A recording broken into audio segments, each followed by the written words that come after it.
Hi, this is Viktor Devonne, and you're listening to episode 2 of WEBurlesque. Today, I had the pleasure of speaking with the immensely talented and creative Lewd Alfred Douglas about a wide range of topics, including that of his identity as a trans man.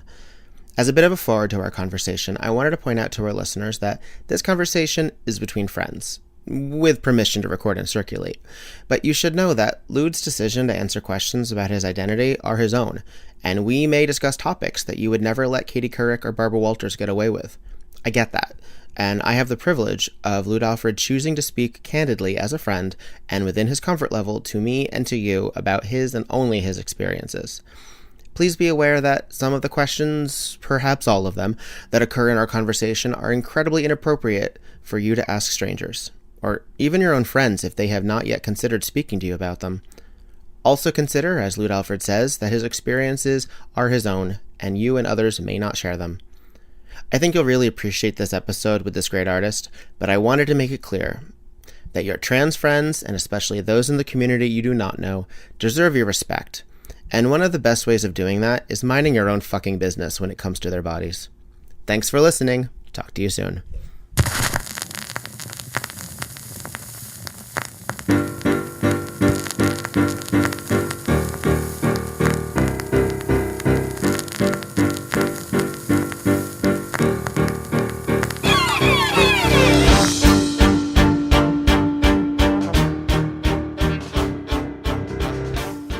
Welcome to WEBurlesque, a podcast hosted by Viktor Devonne. That's who I am. Tonight we are, or today, or whatever day you happen to be listening to this, we happen to be in Manhattan, near Alphabet City. It is the 28th of January, so if we say anything that doesn't make any sense, that's because we're in the past. Yes, we are instantly in the past. That hollowed voice from beyond that you just heard is my guest for this evening, one of my very favorite people to work with and to speak with.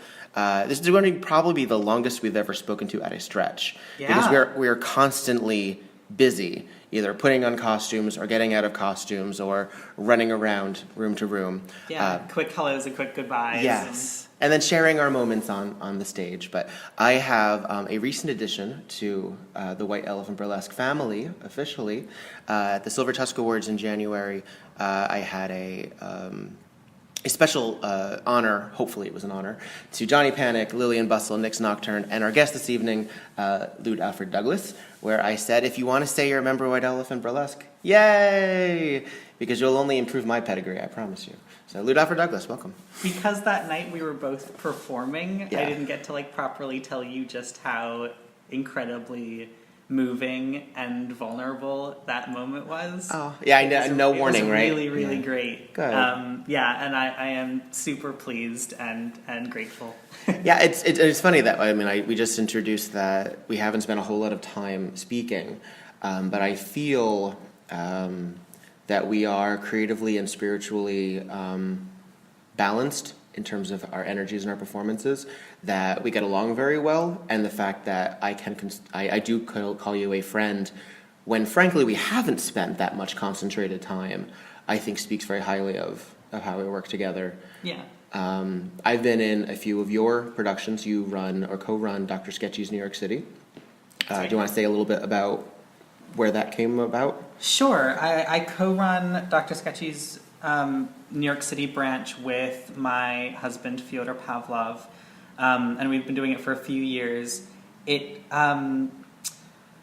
came upon being the directors of that branch because the New York City branch had, for a little while, dropped off a bit. It had changed hands a bit. I'm not sure. I don't know the people who previously ran it, but it seemed to change hands a little bit and kind of got lost in the mix. And we knew the director of the Parisian branch, and I want to say I know another city's branch, but I can't remember now. I think Philadelphia. Okay. I knew the branch director of that one, and we loved throwing costume parties that mainly different kinds of artists attended anyway.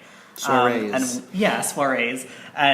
And we always kind of lamented that our place was too small to throw the kind of costume parties that we wanted, and we thought if we ran Dr. Sketchy's, we could do these loving tributes to different time periods and different costumes, and allow artists to come in and draw or photograph or whatever they do. And it's worked out really nicely. We've been able to give a place of reverence to a lot of our historical costumes, and also allowed a lot of our performer and artist friends to come in and model and show off their stuff, especially in the case of burlesque dancers, some of their costumes that aren't necessarily rigged up to be burlesque costumes. I see.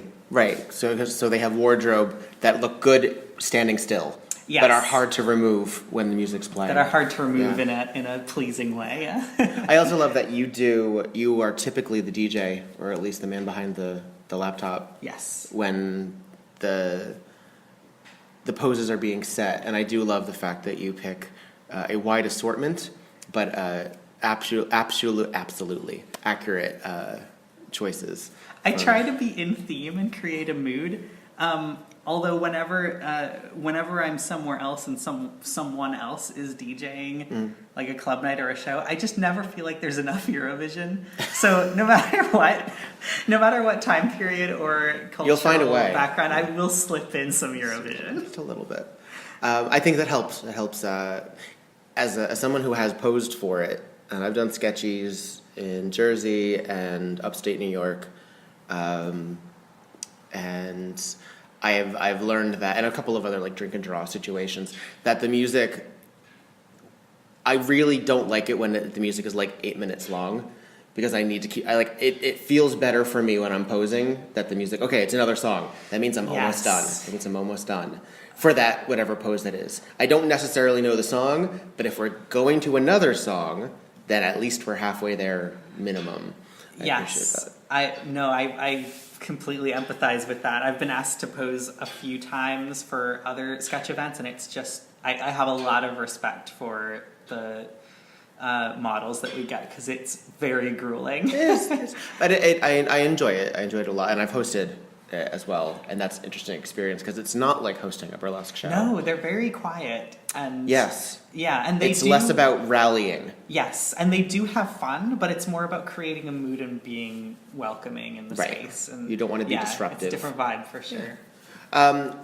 Now, in terms of your other production, I remember when I first met you, we were both doing the convention circuit, and you were under the heading of Uncle Monty's Molly House. Yeah. What was that exactly? So I was in a terrible retail job that I absolutely despised, and one of my coworkers sat down with me one day, saw that I was very distressed and like stressed out, and just kind of panicking from the crowds of customers that were constantly surrounding us, and they said, okay, if you don't have to think about what's feasible and what's possible, what would be the ideal situation that you could find yourself in as like a profession? And I said, running a reenactment Victorian brothel. Okay. That is my ideal situation in life. And they were like, okay, why don't we sit down and like make that happen? And that became Uncle Monty's Molly House, which is like, obviously we couldn't have, a home venue or ideally I would want it to be like Ren Fair style. Right. Or sort of like a McKittrick. You go into a building. Like a McKittrick hotel situation. Yes, the entire building is the Molly House. That's what I've always wanted. All I've ever wanted was my own building to just play with. Yes. I know. So where does Uncle Monty? Who is Uncle Monty? So we came upon the name from a Molly House is an older, I think its heyday was the 16 and 1700s. Okay. It was basically slang for a gay bar. Oh, okay. So it's not even specifically brothel related. Not really, although like in that time, if it was a gay bar, you'd probably find rat boys there too. Right. And so the male sex workers and just male patrons of the bar were called Mollies. Okay. So we were like, okay, it needs to have like an avuncular owner type figure that maybe will be mysterious and maybe you don't ever see him, or maybe he's played by a different person every. It allows you to have like an unreliable narrator every time. Yes. Yeah. So obviously, like, Monty is one of the funniest names in the English language, and Uncle Monty is, if you are a British cinema fan, is a character from With Nail and I, which is a cult film. And he was like a lecherous but avuncular character. And obviously, I would never want Monty in the Molly House to be any kind more lecherous, predatory. Yeah. Or he can be lecherous, but in a musical way. Not in any way that's threatening. More MC from Cabaret, less Thénardier. Yes. So and we did that. We had, I think, every show we did, we had a different person playing Monty, and they were all amazing. See, I would love, at one point, if I may be able to facilitate, I will. Because I've always, like, again, something like a McKittrick or like Where Then She Fell is being held, which is a fabulous immersive theatrical play in Brooklyn, I want to say right now, but in New York State at the very least, which is Alice in Wonderland themed, and it's all created. Have you seen it? Have you been to Then She Fell? Go-Go Gadget is in it. Yes. Presently. Sorry, I was thinking one of his other ones. I did see Then She Fell, and I almost had a panic attack in it. Oh no! Because I had a very intense experience. Well, okay, so if you were to do an Uncle Molly House in a burlesque / theatrical way, which for many of us is redundant, but if you were to do that, would it be in an immersive situation, or would people just be watching the scenes as they happen? I would love it to be an immersive situation, but if you're dealing with reenacting a brothel, you do need to set up clear boundaries, and all of these interactive shows do have cleir boundaries, right? They kind of warn you that okay, you will be touched. If you don't want to be touched, here's what to do. Right. Well, I would definitely want that. I'm a big fan of having people wear signifiers. Yes. Where if you're wearing a boutonniere, it means you're okay being touched. I absolutely agree with. I think Sleep No More would benefit, or a show like Sleep No More, not specifically Sleep No More, because again, part of the fun of that particular setting is the anonymity and that everyone's sort of the same. Mm-hmm. Is a great equalizer. Yeah. Is if they had different color masks. I think, or if it was a show like that, where there was an element where okay, that person's just here to watch. Yeah. This person is game for anything. Yeah. They don't necessarily know what's coming, but if they get welcomed into a closet, they at least had the idea that might happen. Yeah. And there's a lot of... I've made friends with some game designers who usually do LARPs lately, and they have some really wonderful ways to signify consent without interrupting the role play, which is really fantastic. And it's kind of like the game. It's like you put up your thumb and index finger touching down by your chest, just so that the person can see you're doing it. Okay. But it's a no thanks? That's a way of asking, are you okay? Oh, okay. Are we okay continuing so the with person this doing it does it. Okay. And so the person who sees it can be yes, I'm okay, with a thumbs up, and it won't interrupt the role play or the scene. Or they can shake their hand, or they can do a thumbs down if it's I need to take a break, but I don't know how to verbalize it. Yeah, no, I mean we're in a cultural setting where consent, I think, is probably being spoken about more out than it ever has before. Yeah, and one thing that I find extraordinarily frustrating about the discussion of consent is that people will say, "Oh, well, that's just, now everyone's having an issue," and it's no, we always had issues. We've just never felt that we had voices. Yeah. And just we've always had sexuality, we just didn't always have Times Square billboards. Just we've always had vulgarity, it just wasn't always on demand. We've always had these elements of human nature, good and bad, but they've never. We are at the most visible notion because we have wires that connect country to country that transmit all of this. Yeah. When, you know, in the 16th and 17th centuries, you didn't have that. Everything was via telegram. So at the very least, you were finding out, like, I don't know, a week or two later. You still could be as vulgar. You could still be as lecherous. You could still be as terrible. But that didn't go from town to town. Yeah. And that's one more reason that I think, especially when it gets to, we talk about legalizing sex work, or we talk about legalizing recreational drugs, or talk about other things. We're coming from a place where that was not just taboo, but it wasn't discussed because those people couldn't talk. We didn't have voices or amplifiers. Yeah. And everything was put into the hush, and now everything's so bright. And when you're inviting performers to a burlesque show, you have part of the rules, the burlesque or what have you, is saying, by the way, this is what's happening. You're consenting to be here if you're cool with that. What is your thought when it comes to performers going beyond the stage, going beyond themselves into the audience? How do you figure out where the consent lies for an audience member when it's not immersive? Yeah. Do we now consider burlesque inherently immersive, or?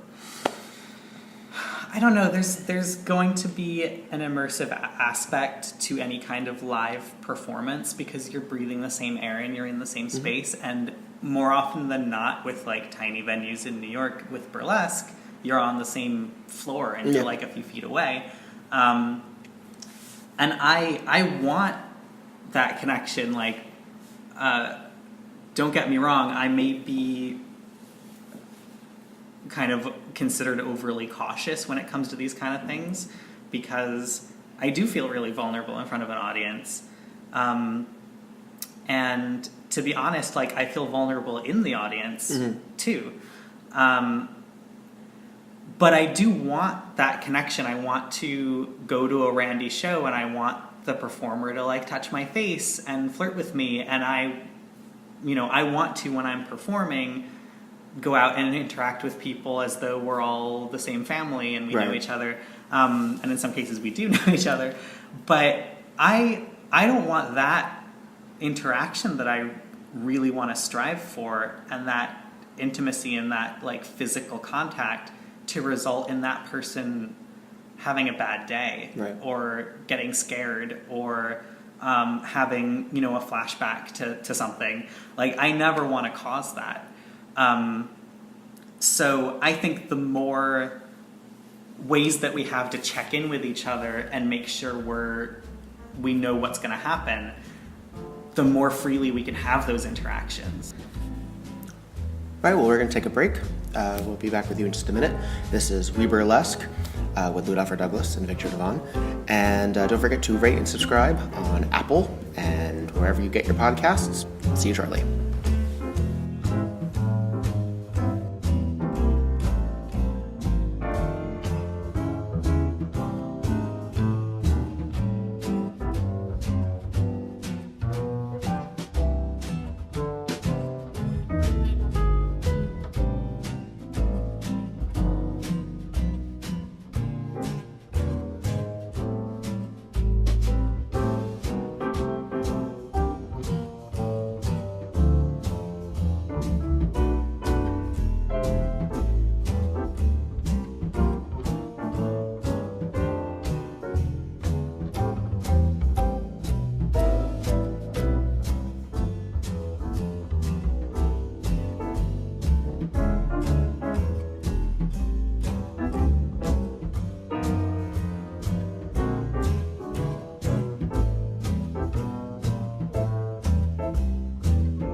We're back with WEBurlesque, I'm Viktor Devonne, and I'm here with Lewd, Alfred, Douglas. We're discussing how to maneuver in queer spaces as both entertainers, taking into account consent and yet being spontaneous at the same time. Do you find that, depending on your venue, that your comfort level working with in different audiences or being an audience member is affected? You mean queer spaces? In terms of where a show is being held. Yeah. I certainly feel like it's more my community, and I know how to navigate those spaces a lot better. And no matter how rigid or privileged some of the people who are there are, they're always going to have that touchstone of feeling like they don't belong somewhere. Mm-hmm. And I hope that no matter how, I've met and heard a lot of like mainly white cis gay men who are very fond of punching down to other members of the queer community, of making jokes at the expense of trans people, mm-hmm. or at the expense of lesbians or what have you. And it's ugly, and I would hope that that's being diffused a bit in our community, and we're certainly being called out. Being called out. It's more, again more things being brought to light. Yeah, and of course, to say nothing of the racism that happens in the queer community, but I would hope that there's still a possibility we can say, look, you know what oppression looks like. I know you do. And you don't want to be part of that for someone else. So we need to take hands and empathize with each other and really see where we're coming from. Mm-hmm. And I always look at, history and look at the fact that, Harlem was a huge gay mecca back in the height of the Jazz Age, and that women have always been part of the queer movement, and trans people have always been part of the queer movement, no matter what time period we're talking about. So there's no reason for people to think like, what's with all of these weird people in our white gay palace? It's funny because again, I came up through White Elephant came up through the convention circuit. I mean, initially Rocky Horror, and then when we started working in the subcultural events, they were always Victorian themed, or they were of the steam era or the diesel era or something like that. And I remember a number of years ago, you and I both were in the New York Pride March, and it was for a steam-esque event, and you had a sign that you were holding, and you were walking by, and it said "Reclaiming Our History." Yeah. Do you feel that, not to ask a leading question, but do you feel that part of what you get into in terms of your historical reenactment or your interest in history is to find not just the queer underbelly, but to say it wasn't always an underbelly? Yeah, I often, a nod to Kate Nix and her awesome t-shirts, I often refer to myself as a social justice necromancer. Okay. Because there have been so many very intense movements to bury our history and our ancestry, and in some cases obliterate our elders. Literally burn records and files. Burn records, files, and people, and dispose of people in one way or the other. So we, and especially our generation, where our elders are completely decimated by the AIDS epidemic. So we don't have a touchstone of history that everyone else has. Yeah. And whenever we get those, to me they're very, very precious, and it's important, and to me it's really empowering to go and dig those up, those fragments that we can still find, and know that there were lots more there. We don't have to feel like we are only 10% of the population. I absolutely don't believe that. Right. Well, and again, that also depends on how rigid you decide the queer spectrum is. Yes. There isn't, as far as I know, an agreement on like a Kinsey scale Right. of sexuality for queerness. If Kinsey, who had his own faults, decided that very, very straight and very, very gay were 1 to 6, okay, well, what about that either side? If we're going to then pinpoint or zoom in on just the queer side, where is that spectrum? Yeah. Because it may be 1 to 6, which means it's what, 4 to 6? Okay, but how many ticks are in that one? Yeah. Like, because that can be very, very, very wide. And I am guilty of this, where I use gay as an umbrella term. I think queer is a term that I wasn't familiar with as a young person. Especially as a sign of positive. Oh yeah. No, It's never been a slur hurled at me. Yeah. But, well, I totally recognize that people have experiences with it as a slur. Right. And if a person who is gay or bisexual or lesbian doesn't want to use the word queer, that's totally fine. I mean, and that's the, I was born in '83. So I grew up I was born right when AIDS was hitting. We didn't have a name for it. The first time I ever heard what AIDS was, it was actually through Madonna.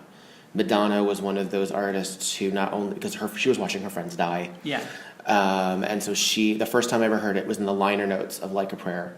It talked about what AIDS was. And that was unheard of. Yeah. And she did a lot of the MTV PSAs and a lot of stuff like that. George Michael did a bunch of stuff. This is before he had come out. And then we start looking at the language that specifically gay kids were being hurled at. I don't remember being called a faggot. I know that I was, but I don't remember being called it. No, I always said when I came out at 16 that no one was going to be surprised I was gay. Yeah. They were going to be surprised that I said it. That admitting it, that coming out was going to be the thing. And queer just wasn't part of it. I'd heard of it almost as an exclusively European thing, almost with like a Scottish or Irish accent, usually with fucking in front of it, fucking queer or something like that. I think maybe like the Crying Game may have been like the first time I had heard it, which of course has its own reasons behind that. But I don't remember specifically having that word as a pejorative. Yeah. So when I was figuring out my sexuality, and I decided a long time ago that I was into men, I hadn't really considered at the time what men meant and the types of men that I was attracted to, or the fact that I could still find women attractive, or I could still have an intellectual relationship, I could probably, I'm married now and I'm monogamous, but I could probably swing a romantic relationship with a woman. I can't say what that would end up looking like, but I can tell you that the deep connections that I've had with women as friends and as colleagues and as compatriots in whatever world we're living in, they've been just as strong as some of the relationships I've had with men, just with some variance. I think with everything, it largely depends on the person. Mm-hmm. And the more I have relationships with people who are all over the spectrum, the more I understand that each relationship is its own creature. Right. And so you can't say like, well, I spent a lot of time with this person and we were having sex, and I spent a lot of time with this person and having sex. They're going to look like totally different experiences. Oh, yeah. Just as it will with our relationships with our friends, as we do with our family members. There are things we do not talk about with those individual people, and there are experiences that we won't have. Yeah. There are people I won't go to concerts with. Like it can be as basic as that. And I think I don't think that makes like our lives more complicated. I just think it makes it more interesting, and I think it's beautiful that each relationship can be its own animal, and I think it's beautiful that each person's relationship with their gender can be its own animal too. Okay. And I talk about this a lot in regards to being trans. It's my experience and my definition of and my expression of maleness is going to be totally different from some other, even if they're also trans. Right. Because they came to their own realization, another point, yeah. Yeah, and cis men go through the same experience. They have to, at some point in their lives, confront what being a man means to them and what that definition is. And if they're, if they're enlightened and if they're not just going by what they should be doing, then they're going to have to say, like, do I empathize with this? Right. And be like, yeah, I do. And this is the definition I feel comfortable with. When you were growing up, where did you find the language to sum up what you always were? I guess I should say. I'll preface this. A dear friend of both of ours, Fopal Lefay, I was speaking to her wife, Aurora North, and we were and she said something, and and I found it so utterly charming and accurate. She was like, "Oh, well, that was a long time ago. That was back when Fopal was pretending to be a boy." Yeah. And I thought that summed it up so succinctly. It let you know exactly where we were, and it gave you the exact where you needed to be in the present. Yeah. Like, okay, that's what that is. Rather than saying something as inaccurate as, oh, they were a man then, or they were a boy then. Right. And I know one particular that gets under your skin is they were born a woman or they were born a man, because no one is born those specific items. I mean, that the amount of people who are categorized as intersex by medical professionals who each have their own definition of what intersex means. The amount of people categorized that way are the same percentage of the population as redheads. It's incredibly common. And at that point, they're not looking at chromosomes and they're not looking at secondary sex characteristics because you don't have any of that yet. Right. They're looking at your genitals, which on babies, again, are a spectrum. Mm-hmm. They all look different and they're all shaped differently, and they're essentially all made up of the same parts. What baby part may look like a penis or a phallus and not is completely up to who's looking at the beholder. Yeah, exactly. Yeah. And it's just so unfair that our entire lives have to be defined by that. Right. And the spectrum of people who are intersex, I bring that up because doctors will define that and act accordingly. So there are some people whose parents don't know they were intersex at birth, and there are people who don't know they were intersex at birth. I mean, you hear the most extreme cases when people try to get pregnant. Yeah. Then that they find out that one of the reasons that they are not able to conceive is because of this decision that was made that no one even knew about. Yeah. Because that was just, no one needs to, I'll just take care of that. Yeah. And it's crazy. It's denying the person what to me can be a really wonderful adventure of exploring what identity it's like none of your fucking business. Like it's probably the most invasive you can be, because it is basically birth. And it's you're changing that person's trajectory forever. Yeah. And in some cases, massive body augmentation that we didn't agree to. Mm-hmm. So the from birth thing for trans people, for people who aren't intersex, it's just ridiculous. Because we're not born a gender. Right. Well, may I ask then, when did you first say that you're a boy? When did that happen? Yeah, I first kind of vocalized it in high school. For clarification, you're how old? I think 33 now. Somewhere around there? I stopped counting. Well, how old are you? I'm only a year off from 34. You. Okay, so I'm 33 because I was born in 84. I was in high school. I had been taken from a public high school to a private high school because I was being bullied. For being just different, or? I can't, looking back, I can't identify why I was different. Okay. In my public high school, it was just it just suffered from a lot of the things that sometimes American very poorly funded high schools suffer from, where the teachers were all very burnt out. Some of them were like openly racist. The general culture of the school was very anti-intellectual. So anyone who like had good grades basically got bullied. Interesting. Which was horrible. And and my mother worked sometimes as a substitute teacher and got one day of substitute teaching a class there, and then immediately decided to pull me out. Because she was able to see what was... Yeah. Which I appreciate very much, because I then went to this other school that was very pro-intellectual, and the kids who got good grades were like the dominant kids. Right. And obviously it was still high school, so kids are idiots, but... As are we all at that age. Yes. But it was like very eye-opening, and I got really interesting classes that I was engaged in. Really good history classes, which like, you know, set me up. Really good art department with a fantastic teacher, and I helped to found their first gay-straight alliance, which is what we called it then. Right.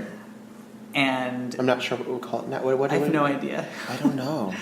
It didn't even really occur to me, but yeah, there probably is another... Like, gay-straight alliance is a little bit limiting now. It is? Well, yeah. I've been so... I mean, yeah. I didn't have that in high school. I went to a Catholic school, which, I mean, for all intents and purposes, was more progressive than perhaps others. But not that I knew that at the time. We had a Catholic school down the street from us who we definitely had a turf war with. Oh, okay. It was hilarious. It was the Jets versus the Sharks? Yes. Okay, good. Was there as much dancing? Tell me there was as much dancing. There was some dancing. Okay, good. Okay, good. Yeah. We were terrible to each other. But I had a friend in the Catholic school who was like the goth. So yeah, at my old school, I do recall being called a Satanist, and I do not know why. Wow. But that was one of the bullying techniques. And that is such a different era as adults now. Yeah. So yeah, I in that newer, more sort of intellectual, more queer-friendly high school, I kind of found the word transgender, and it was a conversation with my best friend then, who had helped let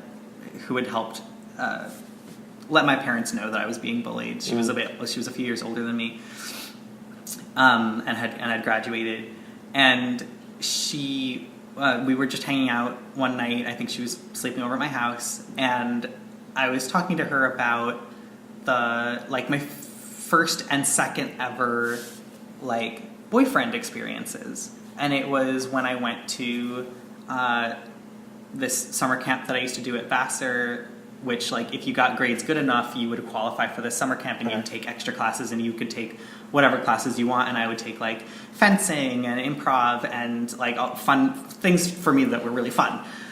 And at that one, I,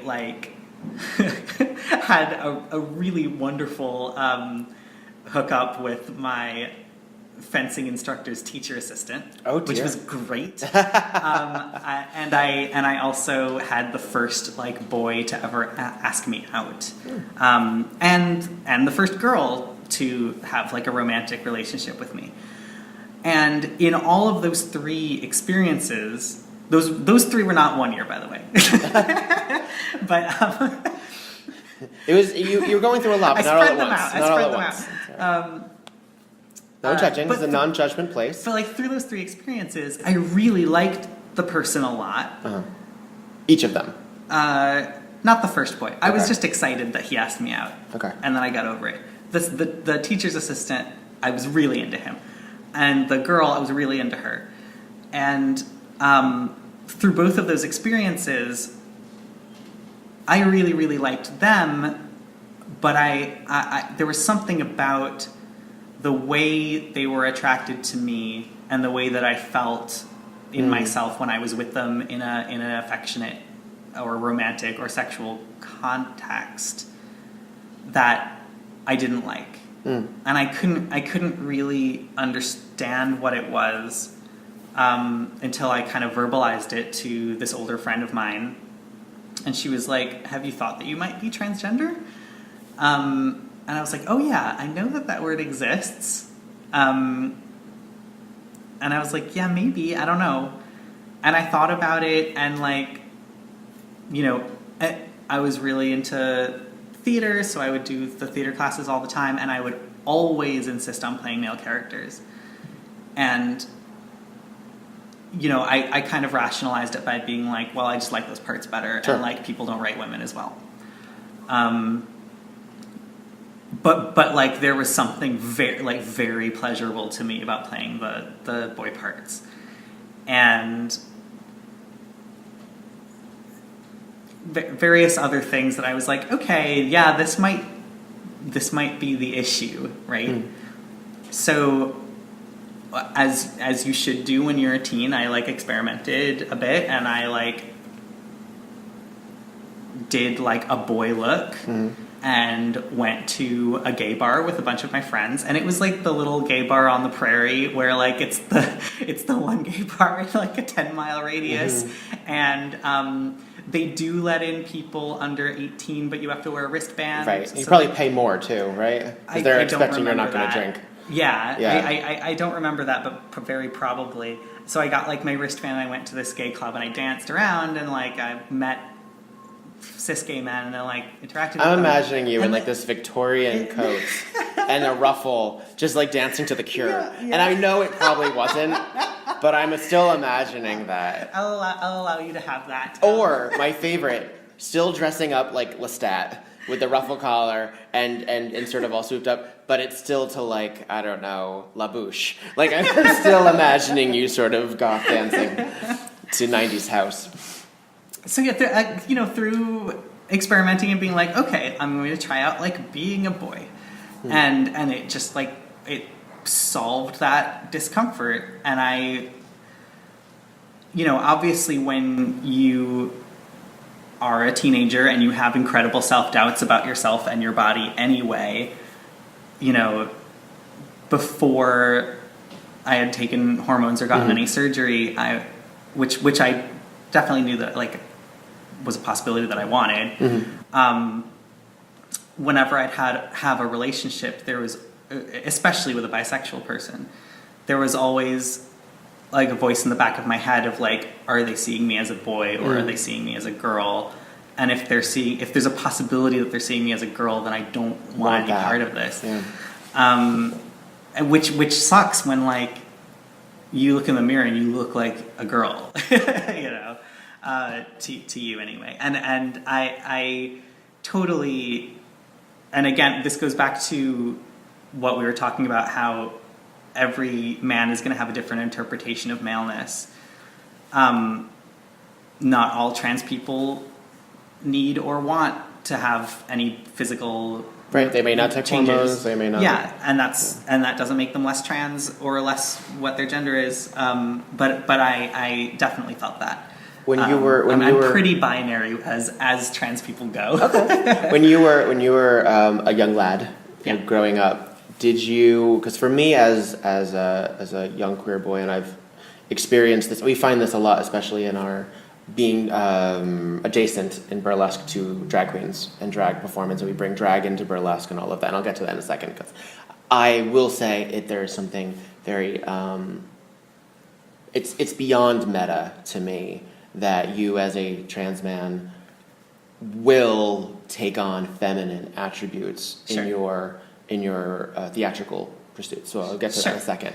But did you ever find yourself, like a lot of young queer men, dressing in your mother's clothes or exploring anything like that? I definitely had a stage like in childhood of hyper femininity. Okay. And I don't, it could be. I mean, it's all just dress up. Yeah, exactly. It's never meant to really, you're not like, I'm a woman or I'm a man, I'm a fancy person. Yeah, like, it's really what that is. It could be like society pressure that like you're supposed to like this is your kind of thing. All of your peers like this, so you should like it. Did you have Barbies as like a growing status up? thing?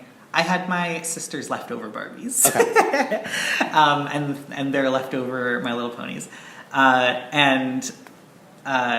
Well, like, it's hard to tell whether it was that, like just pressure if that's what you're supposed to like, Sure. or whether it's just like all children like really bright, fancy things, and when boys like it, it's like bad for some reason, or it means that you're queer. Yeah. And so, like, the fact that loads of cis men also played with Barbies, especially if they had older sisters, and wore tutus sometimes, and whatever, it doesn't mean that I'm less trans. Well, and also, I mean, this is a slight tangent, but I read something recently. It was probably like a Twitter post or a Tumblr post that was then memed, but it was basically like, everyone out here is saying how we want good fathers and good father figures, and how we want men to feel comfortable being dads or all of this to avoid broken homes or what have you. But we don't encourage men to want to have children with dolls, or because that nurturing, the taking care of a plastic doll is the beginning stages to creating that part of the brain for being a good father in theory, or a good mother in theory, or what have you. But we so demand that of our near infant little girls that we immediately say, no, you get a baby doll at 1.5, as opposed to the gendering of toys aside. I find the oddly nuclear family and sexuality that we impose upon children to be horrifying. Yeah, it's very strange, and not to say like if a 3-year-old girl wants a baby doll, then by all means she can play with a baby doll. But it's strange to me. It's strange to me to see like a toddler who can barely walk pushing a toy baby carriage. Like, what are you doing? How do you find working in masculinity and femininity and whatever those words end up meaning for you in your performance art? Yeah, so I mentioned before that like I'm pretty binary as trans people go. I exclusively identify as male. Right. Total dude. Dude. Yeah. You got power tools in your back pocket right now. Well, that's he's actually sitting here wearing American Apparel striped tights and a black tank top in glitter that says "Yay gay, yay gay." I'm just saying. Yes, very binary, because there are all kinds of men. Yeah. That's very man. That's I'm not mad at. Oh, and I did ignore the thigh-high boots. Suede boots. Yeah. Not to undercut no, there are different kinds of just a guy. You can be 100% male and wear full face makeup and heels every day. Like that doesn't make you less male unless you say it does. Right. But when I play with gender queerness on stage, it's partially just because I like it. Mm-hmm. It's a good aesthetic. It's partially because I want to explore that kind of history. Mm-hmm. I like doing like Shakespearean looks of a male actor playing a female role, and that's kind of how I approach anything where I'm doing something that looks like drag. Sure.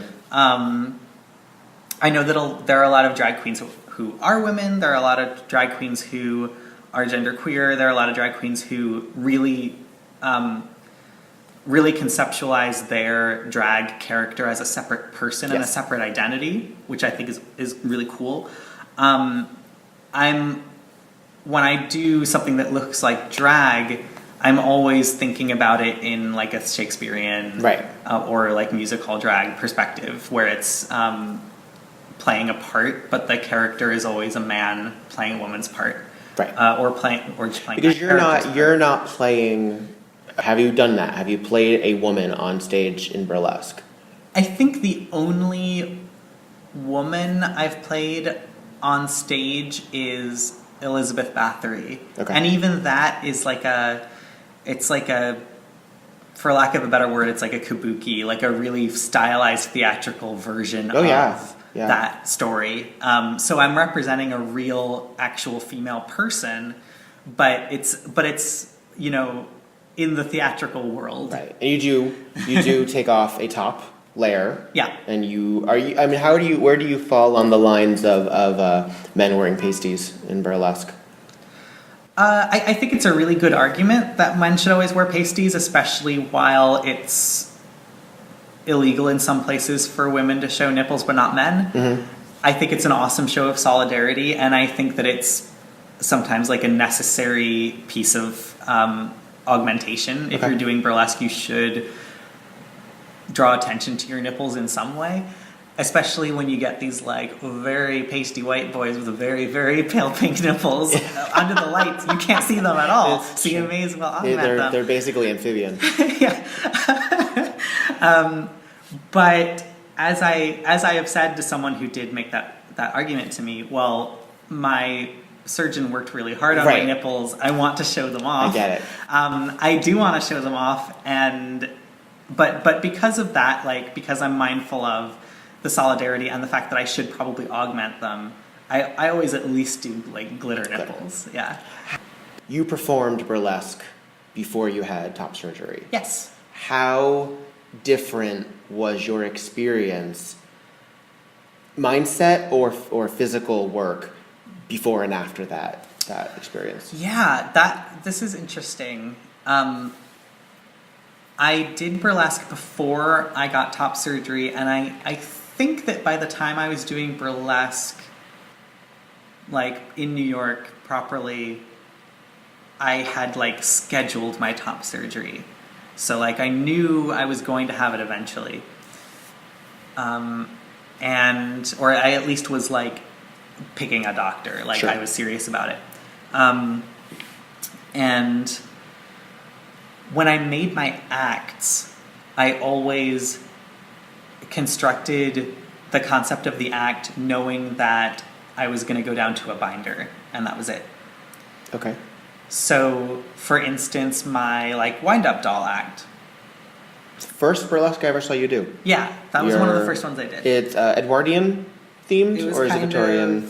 Well, I mean, the song is 1800s, but But you have like the Marie Antoinette hair. Yeah, I had like a powdered wig and panniers because it's just like a really good look.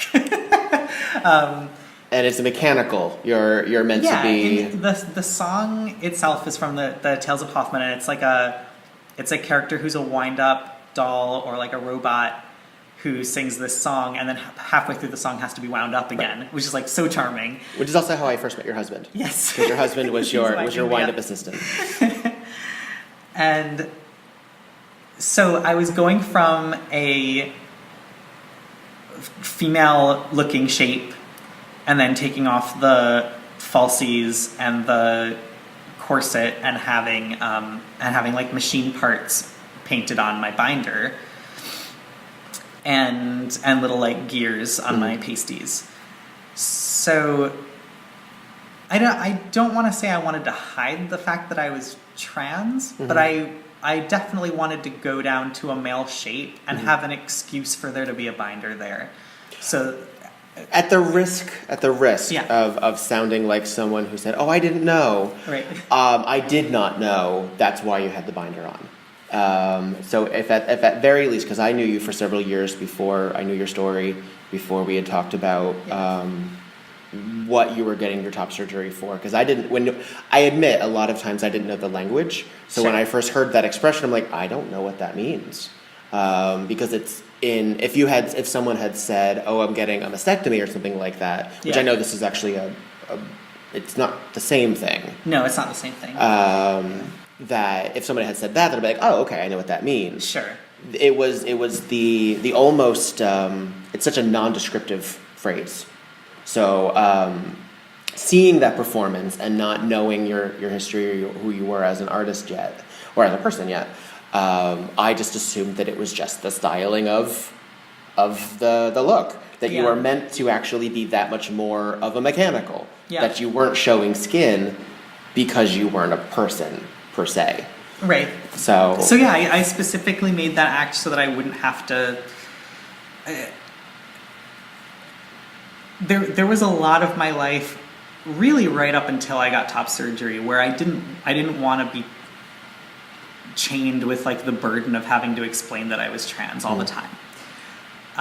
Because it gets really, really tiresome. Sure. It's sort of a novelty. Yeah. Especially in entertainment, where you're like, and now our trans performer. Yeah, and entertainment where you're showcasing your body. Yeah. And I was like, I was asking myself, do I want to be stealth if I can and just not tell anyone I'm trans and go under the radar and try to look like I'm cis? Or do I want to feature it and make it part of who I am as a performer and be okay with having to talk about it all the time? And which did you decide? I admit, like, it's a luxury to have that choice, and I don't fault anyone for going the other way. But after I got my top surgery, I felt so much more confident in myself and more comfortable in my body and more forgiving of everything else that I had to deal with, that I didn't mind talking about being trans anymore. Which was a great, it was. I mean, it's still not great to be introduced as that. No, I would never want to be like, and now something special. Ooh. Right. And I've been introduced that way before after explicitly asking not to be. That's terrific. Yeah, I would never want someone to introduce me as like the trans somewhere between man and woman.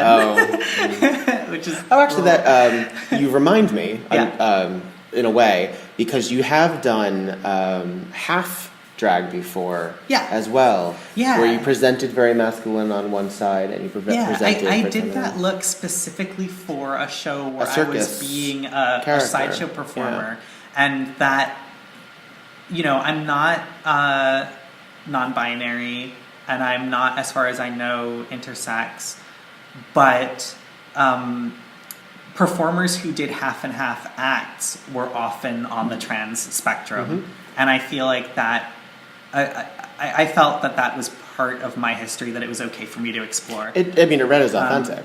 Yeah, I think that's where I fall into when it comes into what can we claim or what can we not. Yeah. How close to authenticity are we getting here? Is it just a costume, or is it just fun, or is it also a cathartic experience? Yes. Because it's an element of what we're exploring. And I am sure there were performers who did half and half acts. In fact, I'm certain there were, who were transgender, and in some cases, trans women who took on that act because that was a way they could make a living, and that was a feasible way for them to present their transness. But just in the same way that people who were of different, I don't remember the term, but women who grow hair more pronounced. Yeah. So if they were in the sideshow because they were the quote bearded ladies or what have you, or people who had either they were conjoined or it was their way of monetizing, hopefully on their terms. Sure. Hopefully, their differences while showcasing what really ended up being a skill set as well. Yeah. Because being an entertainer is a skill set. Yeah. And you don't just get to look different. It's a way to package your private identity in a way that's digestible and and not just digestible, but in a way that fits into the particular commedia dell'arte that you're existing in.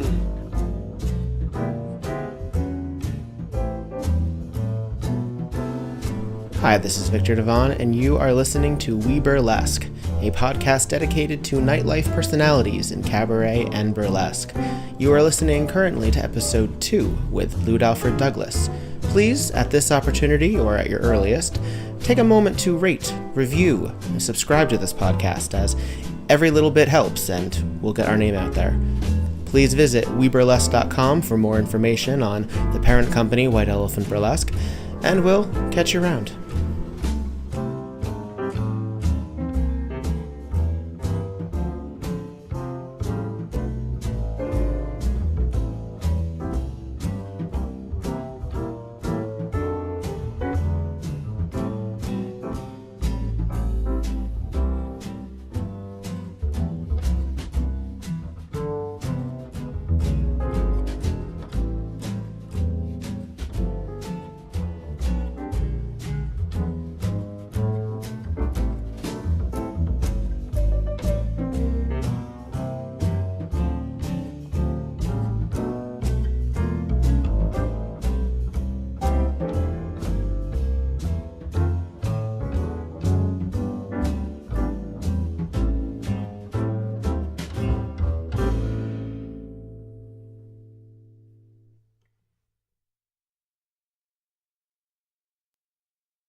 Where do you fall in mind to the Jared Leto's of the world or the Jeffrey Tambor's of the world, where they are actors who identify at all times as cisgender men playing women in mainstream film or mainstream television, when it's not just gender fuckery or playing with gender, but a cisgender man playing trans? How do you put all that together?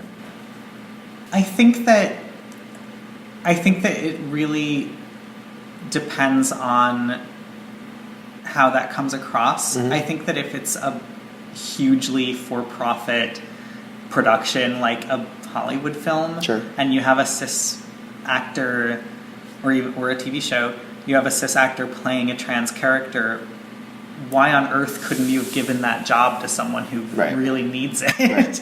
And I get that you need to sometimes have like a big name, but there's no reason why, and Laverne Cox is kind of confirming this for us, there's no reason why a trans performer can't achieve stardom, and the performance is going to be authentic. And I get that like actors can play whatever they want, but trans actors and trans performers have been actively not playing themselves for a very long time. And if you're accepting that role, why are you accepting that role when you know you could be lifting someone else up? And it just strikes me as kind of rude. Yeah.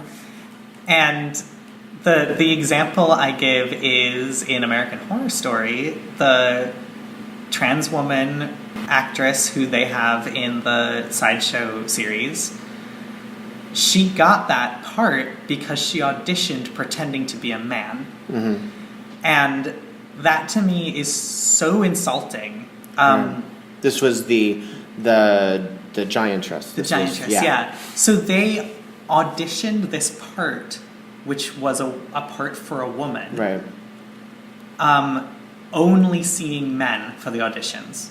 Because they thought they would never find a woman tall enough, right? So they opened the casting call only to men. And she shows up pretending to be a male actor, and auditions, gets the part, and is like, I think of like the part in like a cheesy young adult fantasy novel where the knight takes off his helmet and there's hair underneath, and you're like, yeah, it's the end of Lord of the Rings. I am no man. yeah. And like, amazing for her, but she should not have had to jump through that hoop. Amazon Eve, I think. Yeah, I believe it's she her should name. not have had to jump through that hoop to get that part. I have to tell you, and as someone who enjoys the American Horror Story films or series, I should say, one thing that I would love to see, because Ryan Murphy has a history of hiring the same actors over and over again, which I think is great. Don't get me. He helped give us Sarah Paulson, and I think that that alone is a great achievement because she is a fantastic actress.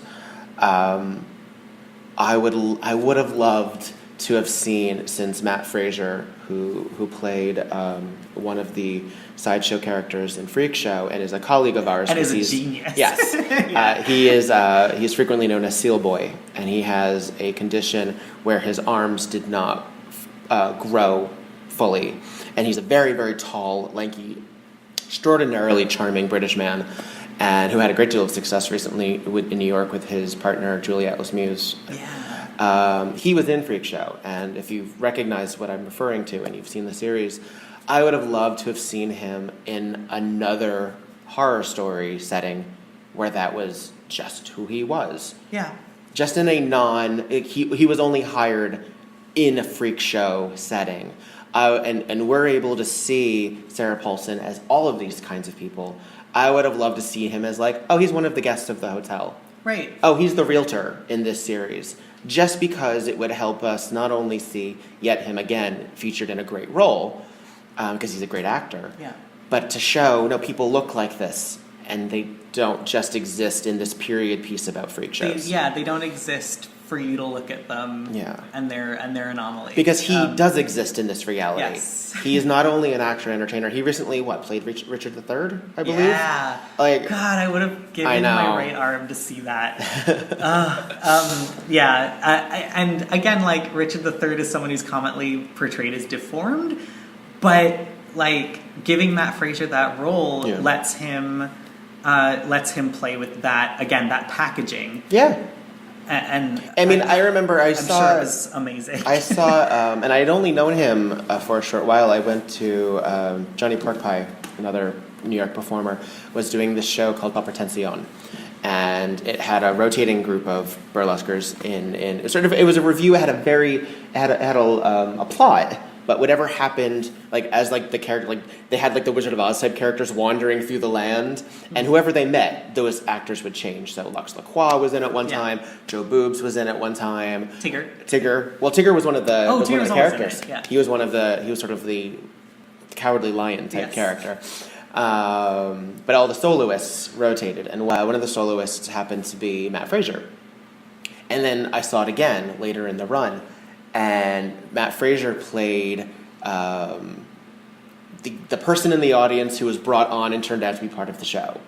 And he came out, and he is as he is. He's as tall as he's ever going to be. His arms are how they're always going to be. And there was no comment whatsoever on his physicality. He was just the guy in the show. He just, what was interesting about it was he was the guy in the audience that they picked out.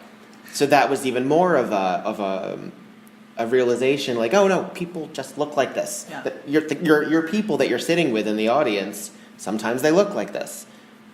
There you go. Yeah. And I would love to see, and that's another reason that we see in queer cinema, to draw an awkward parallel, where we don't see enough representation of queer people who just happen to be queer. Yeah. It's always part of the plot. Like, someone's always either coming out or dying of AIDS or getting terribly, terribly assaulted in the streets, or whitewashing a historical narrative from 1969, which may have happened once or twice. I had a moment, because they do this with actors who are not white all the time as well, right? So I was watching, like, Supernatural, which, in every, at least in the first few seasons, which is what I did until I couldn't take it anymore, they have, like, a pretty long-haired girl that, like, you see just long enough for you to like her, and then, like, she's in peril and they have to save her, and that's the end of the episode. And, like, either she dies, most of the time she dies, or like, they skip town and maybe she's, like, maybe she had a crush on one of them. I don't know. Straight people stories. And in one of the episodes, the pretty long-haired lady was black, and I was like, this is amazing. She looks different from the other six, like, that we saw before. How great for them to just get a black actress for this role for once. Like, how nice. And then later on in the episode, it turns out, no, she needed to be black for the plot. And I was like, oh, man, come on. Like, it's cool. Like, it's cool to, like, involve, like, African-American history, because it's really, especially in horror settings, it's really fucked up. Yeah. But it adds a whole new layer. Because of white people, it's fucking terrifying. Yeah. But the one time you have, like, the pretty lady be a black girl, and it's because she has to be black. I remember I saw Paper Mill. I was at Paper Mill Playhouse, and I saw Les Miserables, and they had a black actor playing Valjean, and it changed. You could tell there was a white people bristle in the audience when all of a sudden, because the opening scene is look down, and all of these people are in manacles and chains. And in this production, they had changed. It was no longer prison yard. It was a boat, which they later redid for the movie. But when I first saw it on Broadway, it was a prison yard. Slave labor, essentially, from prisons to do all this. And Valjean is suddenly singing songs about his state in the world, and everyone is sort of like, this extra layer of that I thought was really interesting and really cool. I mean, I have the privilege again of thinking it's cool, but it was lovely to see because again, the text doesn't give them an opportunity to directly address it. He cannot go through what he's going through and then say, "Oh, it's because he's black." It has to be subtext, and it has to, and it will resonate because we're even more realizing how quote unquote how far we've come from this place and time. Because he's going through things that we can assume and we can expect and that we know a person of color is also dealing with, having been through the experience, having been through prison, honestly, even the unspoken, he has a little white girl and people don't trust him that he has a little white girl. There's this really interesting storytelling that I'm like, why when you have the opportunity would you not take that? Yes. Just tell more story. And when I saw a casting call, they were redoing West Side Story. And somebody's like, why would they do this? The movie's perfect already. Like, yeah, but maybe Latin people want to play, themselves. Yeah. Maybe. But we do that. That's what we do. We remake movies. We rebrand things. We put things back on stage. And, straight people love the narrative of star-crossed lovers and people who have a lot of difficulty being together. And the more they do it with straight cis couples, the more forced and, strained that narrative is. Well, because straight people don't have an issue hooking up. Again, but then every episode and everything has to do with how marriage sucks. How difficult it is for them 3 years after they're married. Everything is paradise for the dashboard light. Everything is we have to be together now.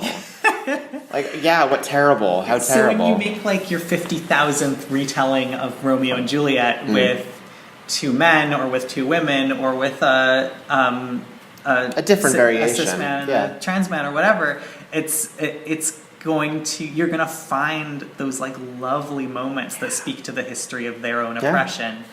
I love that. And this reminds me, I was asked to be part of an experimental script reading from this really awesome lady who's part of the Neo-Futurists, Kyra Sims. Okay.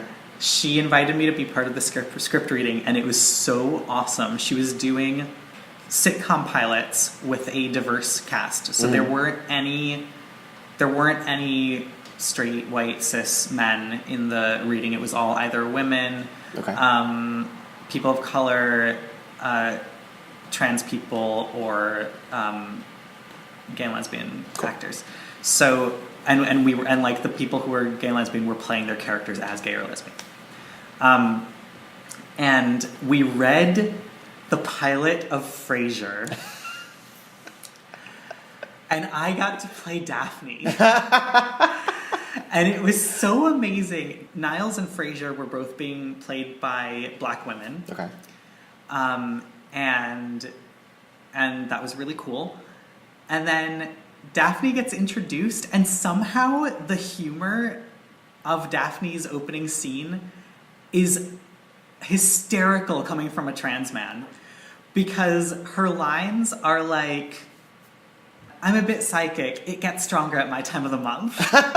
and they're so freaked out by her saying that. And it's it takes that humor from the 90s of someone being embarrassed that a woman has mentioned her period to people being... to cis people being embarrassed that a trans man has mentioned his period. It's so amazing. See, why can't... See, I want to see that show. Right? I would like to see that show. I think we get so tied up in worst case scenarios, which is what if they don't like it, or what if it's not a hit, or what if folks can't... That we... And I say we, I mean, we wouldn't have a problem with it. We'd be fine if we had money. But that the people who have the money get so concerned with backlash, or to that end... And this is probably why shows like the new Heathers is coming out, where they're so excited to get backlash, where it comes off as so inauthentic. We're to the point where, I mean, have you heard about this?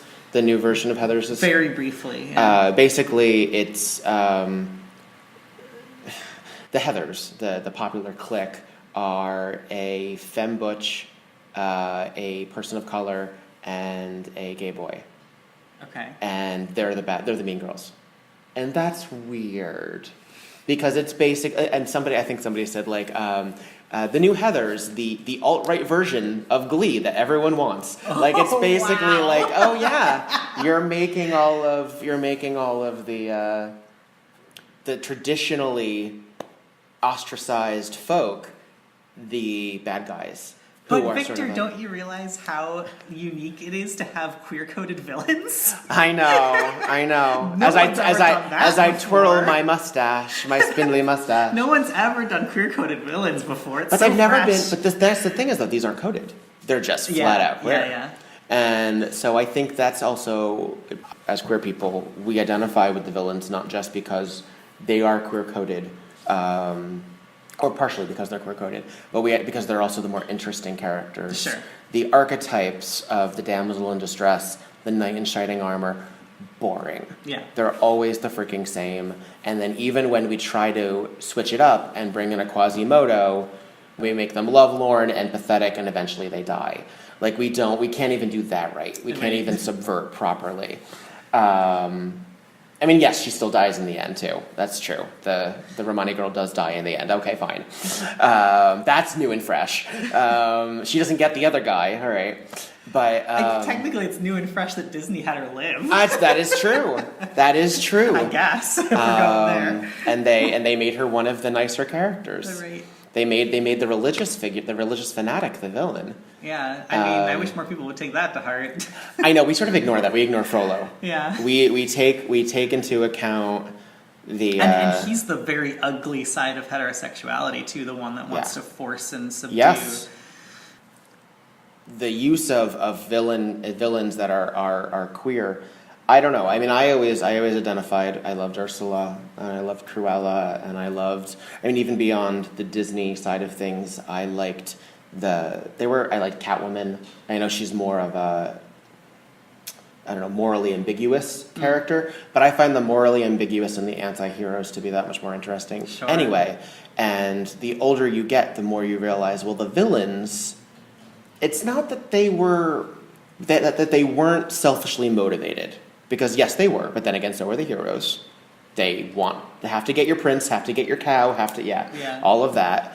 But they're the more pragmatic. And they're also the only ones who are willing to do a fair trade. Like, they actually are the only ones who are like, I'll do this for you, but I want something in return. And it's not because I'm selfish that I want something in return. It's that what I have is of value. And invariably, they get screwed over because the heroes somehow manage to not trade properly. And it's such this weird parallel to, real life. Yeah. That I'm like, they're just they had a deal, man. Yeah. Ariel signed the contract. I don't care that she's 16. She's of age in that movie. That's what we decide. In that reality, she's old enough to make her own decisions. She wants legs. She gets legs. She knew the terms. Ursula tells her the terms. Not even in song. She tells them outright. And, why do we need another story of a woman having to augment her body in order to appeal to a man? That one there is a story written by a queer man who is experiencing tremendous heartbreak and saw himself as the Little Mermaid. Right. Saying, I desperately wanting to appeal to someone else who is never going to love him properly, and then feeling absolutely suicidal about it.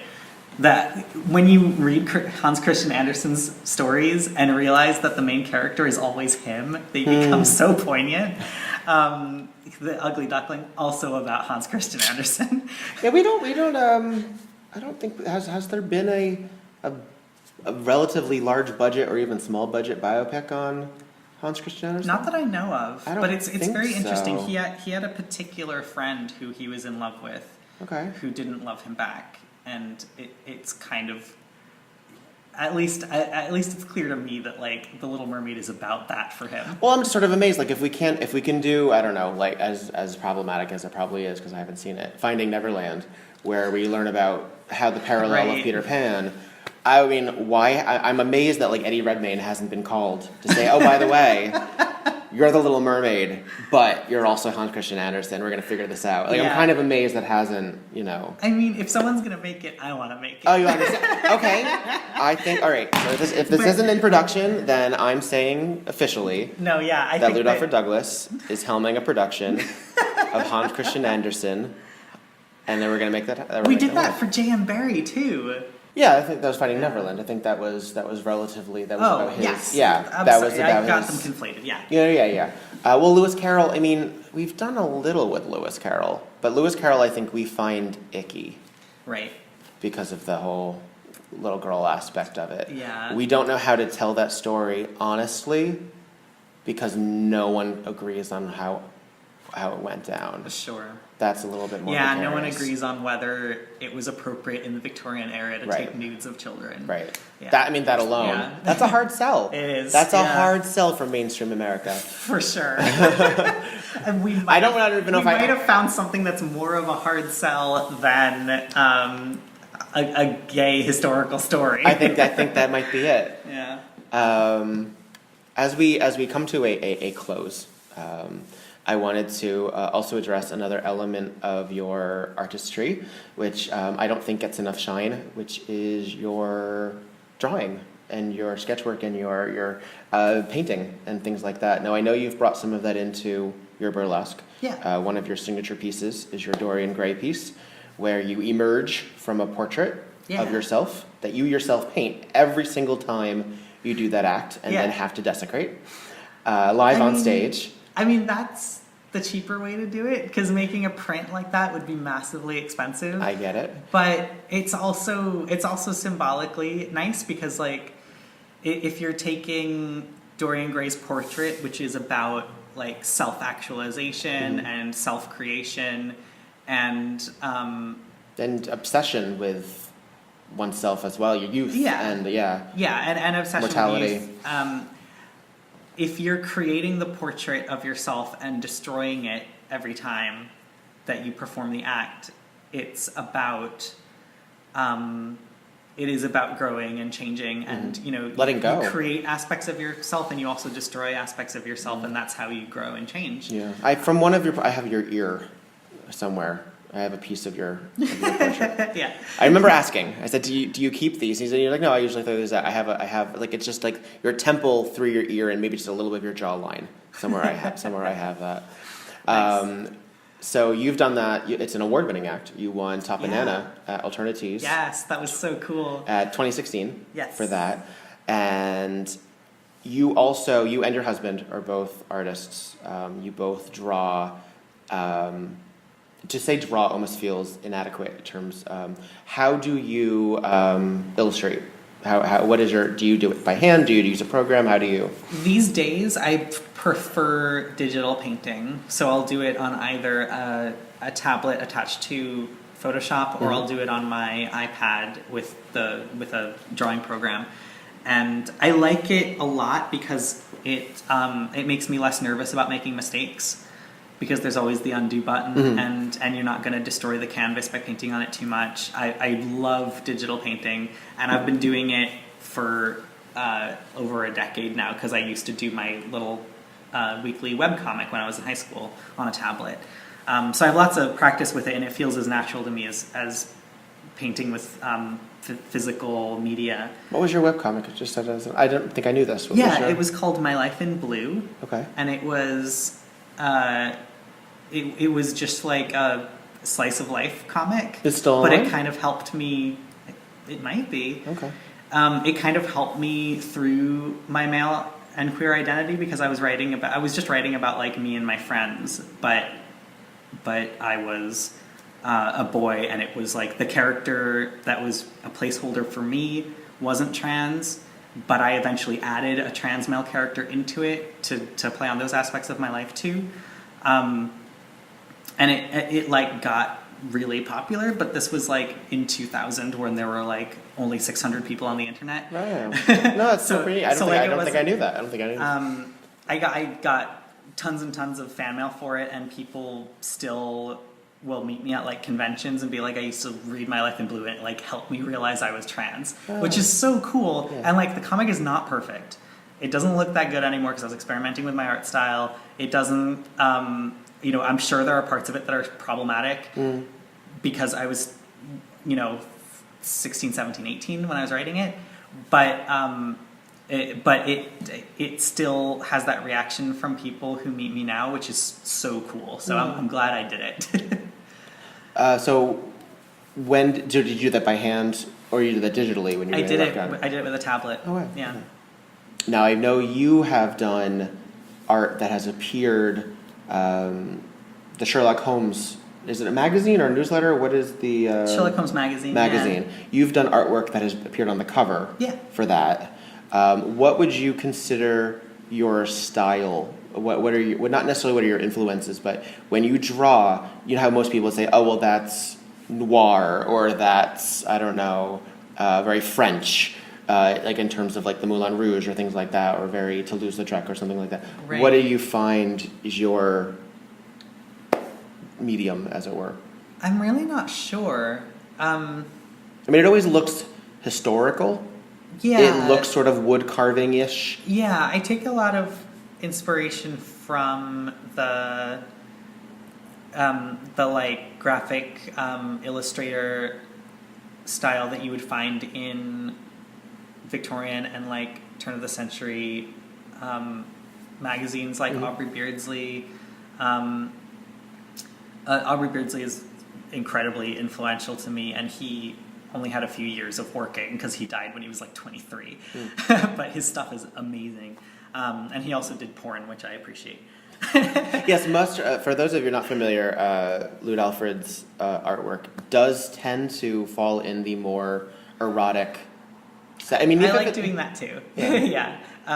But when I'm doing digital stuff, I'm trying to be a little bit more painterly with it and involve more like colors and stuff. I don't know. I guess I would describe my style as being very linear. Do you always know what you're going to start drawing, or do you just freeform? No. In fact, when I sit down and have to do an assignment, I usually feel very stiff and like nervous about it, so it usually doesn't come out as good as when I'm just like free thinking drawing. So how did you end up getting on the cover of Sherlock Holmes magazine? I think that was probably through my husband, because he is a massive Sherlock Holmes nerd. Okay. And I think we met one of the publishers of the Sherlock Holmes magazine at some party or something, okay. and they asked us if we'd want to do a cover each. So that was really, really cool. But he's definitely the connection to all things Sherlock Holmes. When you just want to draw for fun, if you do, because I know a lot of people, like some people who are professional. I mostly draw for fun. Mostly fun, right? Yeah. Because some people who are like professional singers, they don't even hum in the shower. Like Barbra Streisand is notorious for never just singing for fun. Oh, wow. Unless she's on stage, she's not. There are some drag artists who, unless they are getting in drag and getting paid, they don't do anything like that. When you're drawing for fun, then, since it is something you do both professionally and leisurely, what do you find more often that you draw? Whether they're items or landscapes or items. I definitely draw faces. Okay. Yeah, I really like drawing faces, and like lately with all of the like D&D stuff I've been doing, they've been like fantasy setting stuff. But I also and you'll draw your characters in your campaigns, right? Oh yeah. Do you draw other characters too, or do you draw? Yeah, I've drawn our whole party. And I also really like human-looking robots. So I'll do like robots and separate all of the parts of the face and see how they come apart and stuff. Yeah. Where did you do all of that on hand, or did you take figure model classes, or how did you learn how to draw people? I took a lot of life drawing classes in high school. Okay. So that's a really good foundation for anyone to have, and it's good to keep up with that too. And when I do have a particularly easy Dr. Sketchy's session, I will break out my tablet and draw some there too, because it's it's like exercising. You have to keep drawing from life in order to train your eye to note down what you're seeing rather than what your brain thinks it's seeing. What is the hardest thing on a person to draw? Or that you find? I think the hardest thing on a person to draw is the general torso area, because it's not easily stylized. Okay. And it's got so many, and everyone's torso is very diverse. Mm-hmm. Like everyone's got more or less the same shaped arm, right? Like they can be thinner or more muscular or fatter, but all the bones are in the right place and everything. Torsos have so many, like some people are more broad in the chest, some people are more broad in the tummy, some people have different shaped tummies, and like I think they look really, really cool, but it's hard, and like don't get me started on the back. The back has so many different parts, and when you see a really beautifully rendered back with all of the like musculature and the way the fat folds at the bottom, it's like so beautiful, but it's so hard to capture. And also the way that it can move in different like accordion ways and bend, and it's very hard to capture, especially when you're trying to render like a 3D effect. It's really difficult, but it's like when you get it right, it looks really beautiful. Yeah, I'm reminded of my father was a big Charles Schulz Peanuts fan, and there was a strip or so where Linus and Charlie Brown are at a desk or something, and Charlie Brown is drawing, and Linus says, "I really like your artwork, Charlie Brown, but I noticed that you keep drawing all of your characters with their arms behind their back, and I want to know if that really reflects like your insecurities as a person and what that really says." And Charlie Brown says, "I don't know how to draw hands." Like it's just that. And you can make an entire career in comics. Yeah. Without knowing how to draw hands or feet. Well, I mean, some of our most famous animation are strange humanoid figures, like the Simpsons. Oh, yeah. Simpsons don't really look like people. Yeah. And animation is a whole different thing. Like not only do you have to know how to draw it and be able to keep consistent, but like you have to make it move economically. Yeah. Oh man.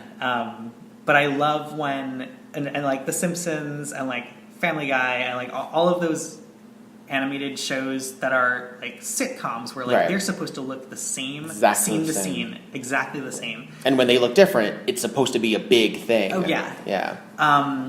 And I love those experimental animations like Peter Chung, I guess to a lesser extent, because they look pretty congruous. What shows?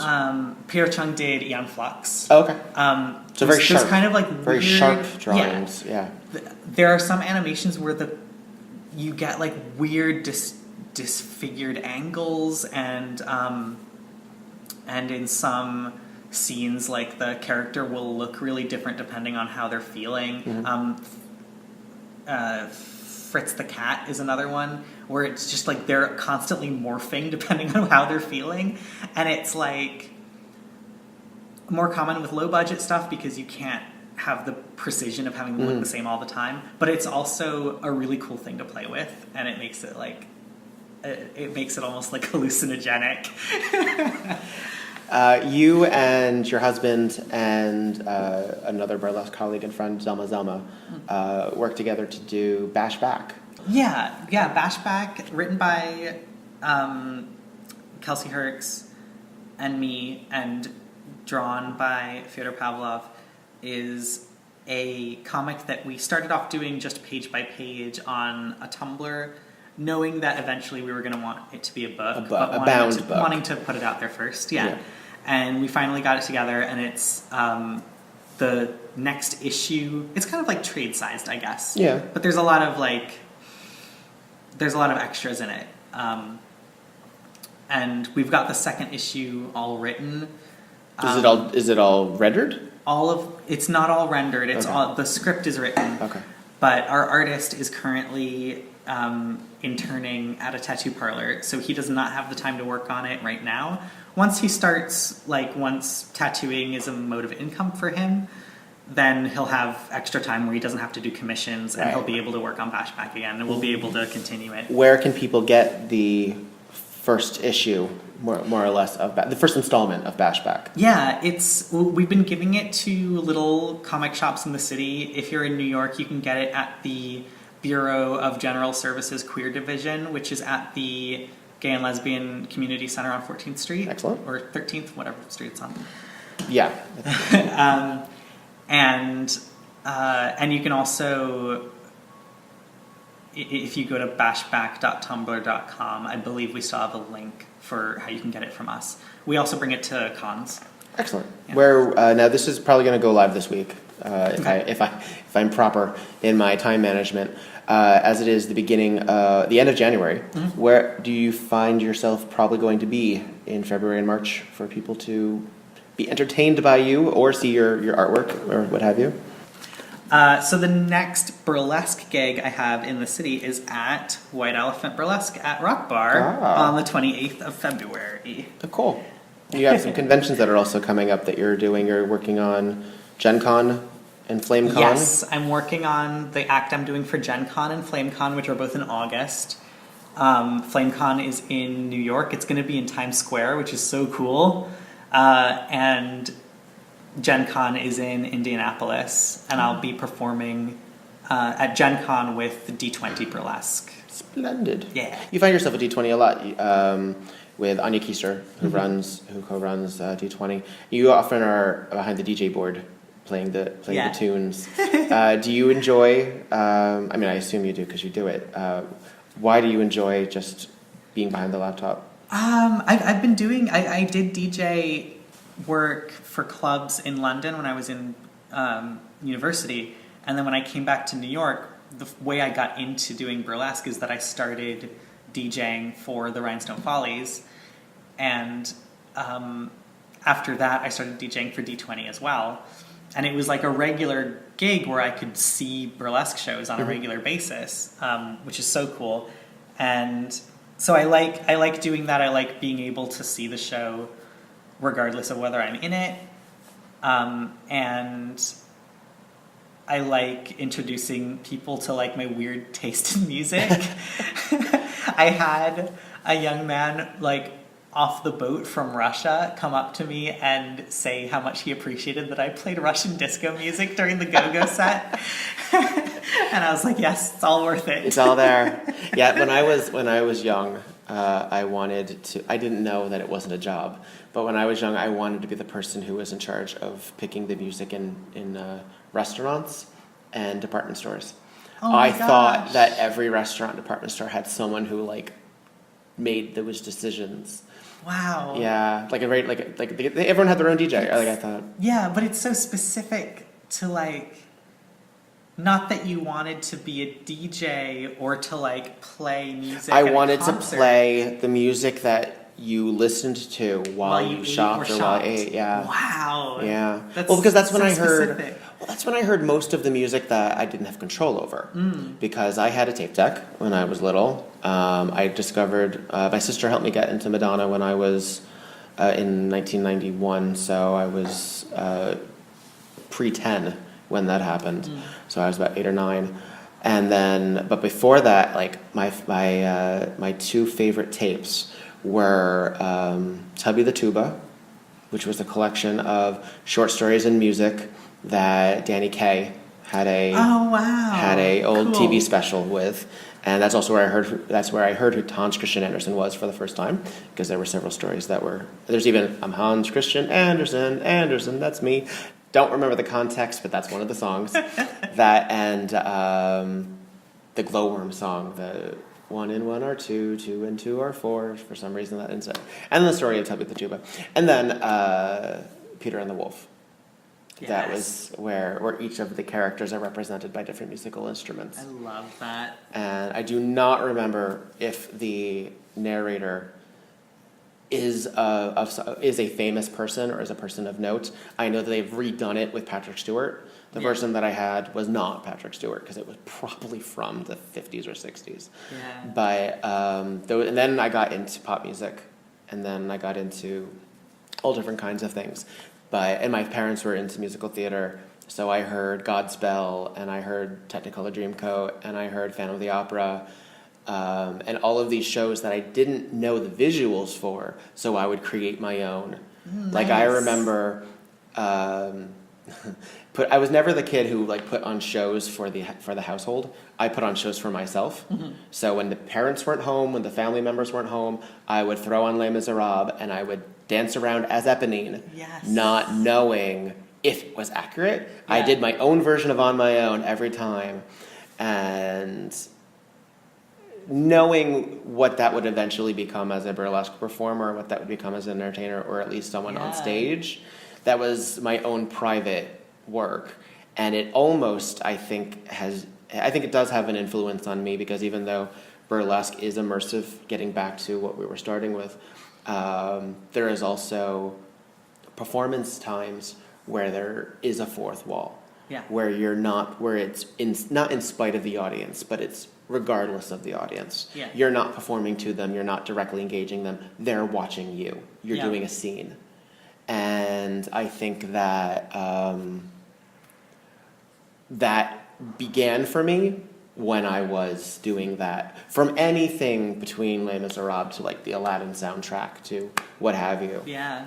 But I remember being really, really little and hearing my parents listen to Les Mis and not knowing what it was about because I was like 5. Mm-hmm. But yeah, Master of the House is etched on my psyche from a very, very that small has age. Kept me up at night. When I was a child, I couldn't get it out of my head, and it used to scare me to a degree. Wow! Because the original British recording, Madame Thénardier, has this voice that's so disarming, and it just makes my hackles go up, and it's so effective. I mean, it's great acting. But she's got this nasty voice about her, and she used to scare the shit out of me. And then I remember I got the big Making of the Musical book, and I remember looking through all of the pictures of the different productions, and the Oslo production of it. Madame Thénardier is so severe, and she's got her teeth all blacked out, and she's laughing as her husband pours the wine. And I just remember looking at that and going, I'm terrified at this. And I couldn't listen to Dog Eat Dog for the longest time. That song, and which is probably one of the best written songs of that show. Scared the hell out of me. I love any time a show, I think Les Mis did this, introduces a character as a clown and then makes them very serious, either very like sympathetic and tragic or very scary. Yeah, I like that a lot. Yeah, I mean Thénardier I've seen him more or less a clown, and then he gets, depending on how you play him, he's pretty awful. Yeah. I was disappointed.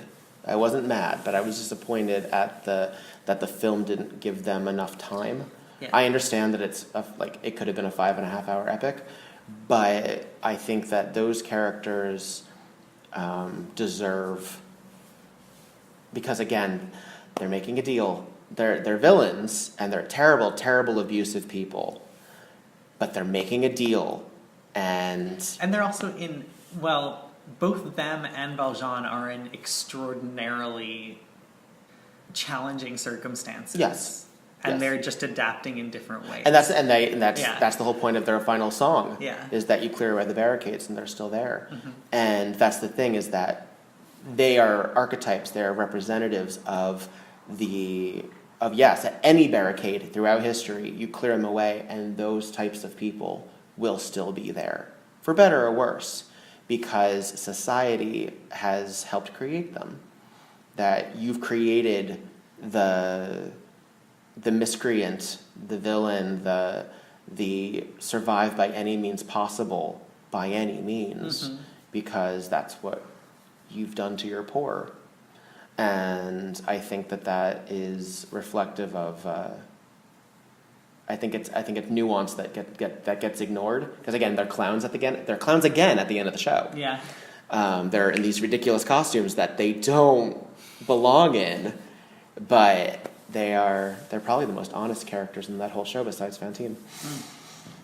So, all right. Well, it has been a delight to speak with you, Lewd Alfred Douglas. Yeah, thank you for having me. Thank you for being a part of the second episode of WEBurlesque. I will be happy to work with you again and again and again, here, wherever we may find ourselves. Yeah, likewise. So we're going to sign off. This is Viktor Devonne. This is WEBurlesque. And we'll see you the next time.